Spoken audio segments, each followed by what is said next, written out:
I mean, if you think about the illusion of three-dimensional reality and this hologram that we're fooled into our senses, into this concept of separation. There's me here and there's you there. And there's distance in space and there's objects and there's things, and this three-dimensional reality causes us to go from one point of awareness, I'm here, to another point of awareness, say the front door. And we have to move through space, and we move through space, it takes time, right? So anything that we want in our lives takes time and energy. You got to go to work, and you got to do all the things, and then you got to save money, and then you go buy the thing, and that's the rules of three-dimensional reality. The plane of demonstration means you got to do something, right? So then there's me here, and then my dreams are way, way out there, and I estimate how long it's going to take for me to arrive at those dreams, because we're playing by the rules of three-dimensional reality, and when we play by those rules, for the most part, I'm going to wait for the experience to occur in order to have the experience produce an emotion. And the emotion is the chemical feedback as a result of the event. Now, there's nothing wrong with this. That's the game in three-dimensional world. If you're going to shorten the distance between cause and effect, between the thought of something and the experience of something, you got to go to a different set of rules, and you have to create from the quantum field. Now, the quantum field is an invisible field of energy that exists beyond this space and time. Now, this takes a little bit of imagination, because if we don't have any space between us, then we're connected. There's no separation, and there's no time. So now, when you go to the realm of the quantum, the rules change, because in the quantum, things are connected. Energy connects things together. So then, if you are able to create from the field instead of from matter, and it's not matter that's emitting a field, it's the field that's actually creating matter.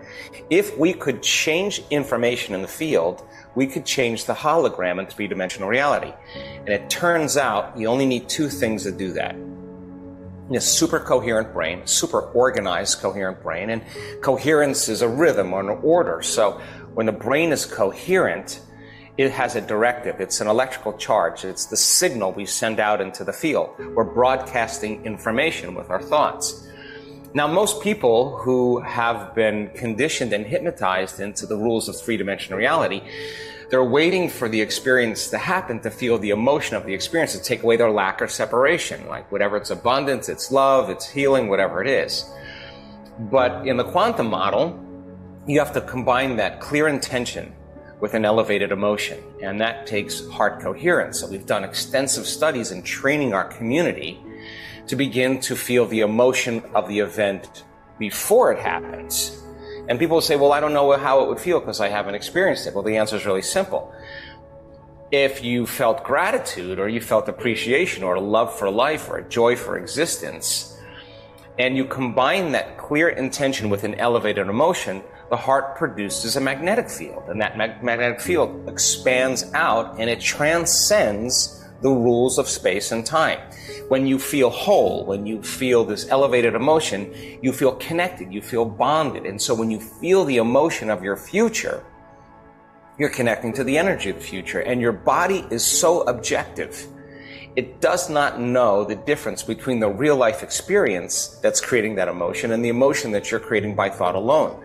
The body's actually believing it's living in that future reality in the present moment. So if the thought sends the signal out and the feeling draws the event back, and you have brain and heart coherence, you got a really powerful Wi-Fi signal.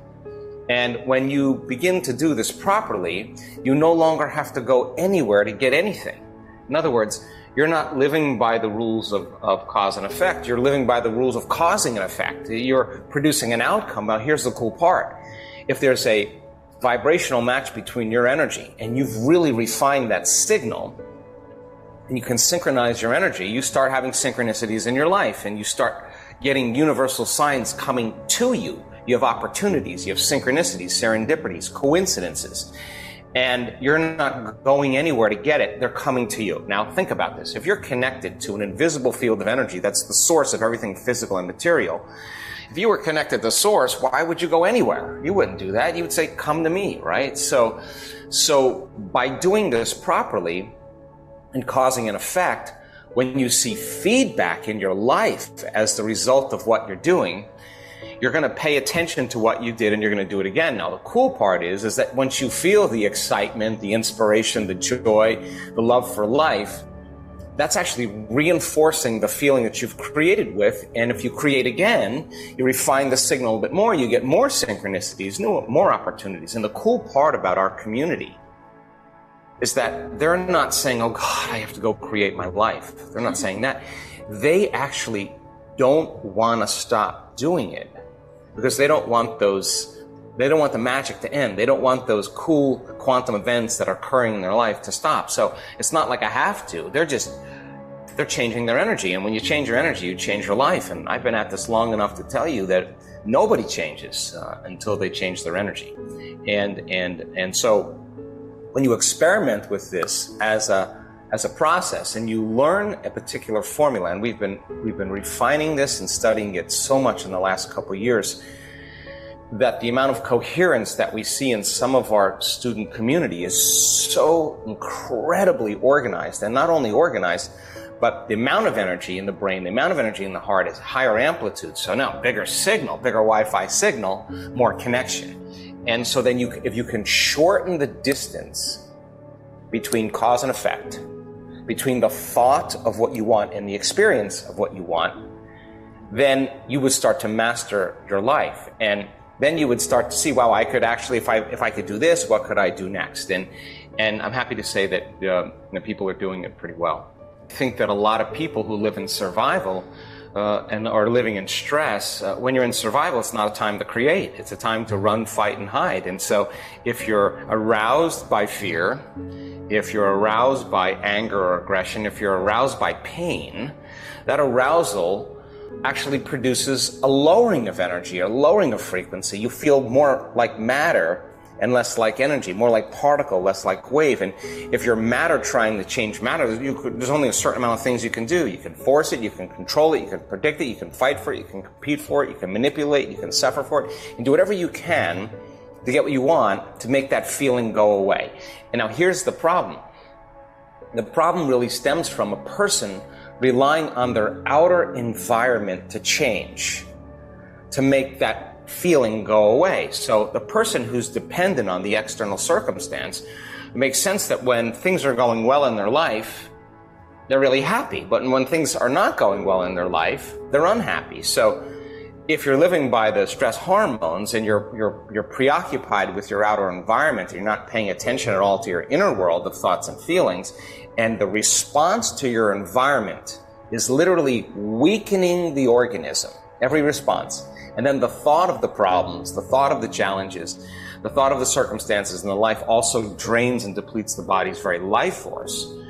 And the stronger the emotion you have to some problem or some condition in your life, the more you pay attention to it. And if where you place your attention is where you place your energy, well, you're giving your life force away to that person or problem.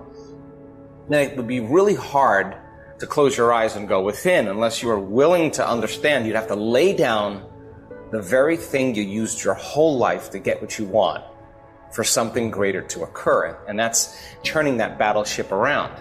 Because if I said to you, Kelly, why are you upset? Oh, I'm upset because of this person or this circumstance. What you're really saying is this person or circumstance is actually controlling the way I feel and the way I think. The only thing that controls the way we feel or the way we think, we're victims to those circumstances. So that's the unconscious program. So a person does a great meditation. This is all of us. You get locked in your heart. Your brain is opened up. Your mind's expanded. You're seeing that future. You're embracing it emotionally. And then you got to now practice with your eyes open. Now you got to be able to maintain that modified state of mind and body your entire day. And if you can, get ready. Weird things are going to happen in your life. But if you say, God, I'm so upset, and you disconnect from the energy of your future, and your response is producing emotions and energy of the past and thoughts related to past memories, don't expect anything in your life to change. And if you said to me, well, it's that person or that circumstance, I'd say, uh-oh, we're back to the unconscious program of being a victim, that the outer world is controlling the way we think and feel. Maybe it's how we think and feel, change the way we think and feel, we produce an outcome in our outer life. So the response in the stress hormones, causing us to feel more like matter and less like energy, we're going to feel more separation. And so then the desperation of separation means now it's got to happen out there to make this go away. And so we work diligently in teaching people how to shorten their refractory period to some emotional responses, because even people that heal in our work from stage 4 cancer or immune-mediated diseases or lupus or rheumatoid arthritis or all kinds of different conditions, they figure it out. Their blood values don't change, but they're feeling a lot better. And they say, well, if I'm feeling so much better, why aren't my values changing? Oh, well, now the big game is you got to play with your eyes open. And you got to be able to self-regulate. You got to be able to pause for a moment when you disconnect and say, valid, justified or not, I got to get back into the energy of my future. When I get energy here, this is the creative center. This is a union of opposites. Wholeness begins. When you create from wholeness, game. And so people who do that and they start paying attention to all those unconscious, they start becoming more aware of how they speak and how they act. And they notice the emotions that bring them to a lower denominator. And they're so conscious that they wouldn't go unconscious in their day. And it takes a lot of times of forgetting. How many times do we have to forget until we stop forgetting and keep remembering? How many times do we have to go unconscious before we stop being unconscious and becoming conscious? And that's the work. And so when people are able to actually sustain it with their eyes open, they're out of the bleachers and on the playing field. They're in the game called life, and they got to navigate through that. And if they're paying a little bit more attention to their inner world and not so much attention to their outer world, and they're dialing down the hormones and the emotions, then if they don't feel the emotion, they're not going to pay attention to the problem, and they take their power back and they build their own field of energy, and that's energy to heal with. And so then you see the blood values going down. Then you see the markers start to change, because now the person's actually becoming that person with their eyes open.